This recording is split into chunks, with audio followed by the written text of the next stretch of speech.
দিয়ে কাটিনি ওটা কেটে যায়। এখানে কি আছে? মা, এখানে লোকজন আছে তো। কি আছে? রাস্তা তো, ওখানে কি থাকে কি জানি। পাহাড়। না, পাহাড় না। পাহাড়ি। আর সত্যি বলছি পাহাড়। ওখান দিয়ে আটা দিয়ে দিয়েছে। রাস্তা, এটা অন্য রাস্তা। দাদা ভালো লাগছে না? আমাকে তো রং সাইডে যাচ্ছি বাবা, রং সাইডে যাচ্ছি, দি বাদলি যেতে হবে তো। দাদা ঢুকো। লং সাইডে যাচ্ছি। হ্যাঁ লং সাইড। হ্যাঁ, রং মানে আমাদের বাঁ দিকে যেতে হবে না, ডান দিকে।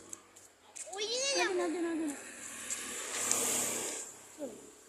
হাত ধরো, আমার হাত ধরো, আমার হাত ধরো, আমার হাত ধরো। এই এখানটা চলো, এখানটা খুব সুন্দর লাগে ট্রেনের জন্য। না না, কিসে চল, যাই না, যাই না। দেখো এই দরজাটাকে কি করেছে গাছে ওঠা। ইয়া এটাও কি করে আমরা